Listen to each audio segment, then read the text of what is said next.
நன்னாக பாதுகாத்து கற்படமை. மேலும் பாலிலோ முதன்மை பொருள் மக்களுக்கு பிறப்பிடமாய், பண்புகளின் உறவிடமாய், நீதி நிலைக்காலமாக, நாகரிகத்தின் இருப்பிடமாய் வாழ்ந்து வருகிறேன். நான் பிறந்து வளர்ந்ததோ வீர மகேந்திர நாடு. வீர மகேந்திர நாட்டிலே ஜமீன் பரவில பிறந்தவள் நான்.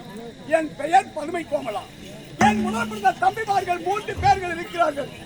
மூத்த தம்பியின் பெயர் வீரபாகு, இரண்டாவது தம்பியின் பெயர் குமரன், மூன்றாவது தம்பியின் பெயர் வீரபாண்டி. 3 தம்பிமார்களோடு வாழ்ந்து வரும் நேரத்திலே கன்னிப்பருவம் நீங்கி மங்கை பருவடைந்தேன். என கேட்டவரை, என் மனதுக்கு பிடித்தவரை, ஒரு ஏழ்மை குடியில் பிறந்தவரை காதலித்தேன். அவரையே நான் திருமணம் செய்து கொண்டேன். ஏழ்மை குடியில் பிறந்தவரை திருமணம் செய்து கொண்டோமே, இந்த ஜெமினில இருந்தால் நம் தம்பிக்கெல்லாம் இழிவான சொல் கிடைக்கும் என்று நாட்டு விட்டே மறைமுகமாக வந்து விட்டேன் மணிவு நாட்டிற்கு. மணிவு நாட்டில் என் கணவன் நானும் சந்தோஷமாக வாழ்ந்து வரும் நேரத்தில் 2 பெண் குழந்தை பிறந்தது. மூத்தவளின் பெயரோ மான்மொழி, இளையவள் பெயரோ தேன்மொழி.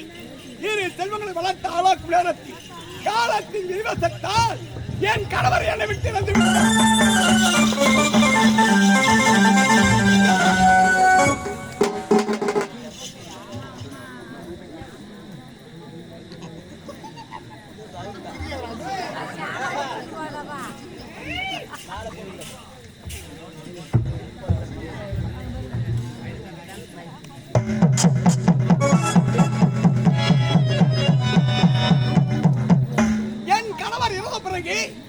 என்னுடைய 2 செல்வங்களை மான்மொழியும் தேன்மொழியும் வளர்த்து ஆளாக்கி விட்டேன்.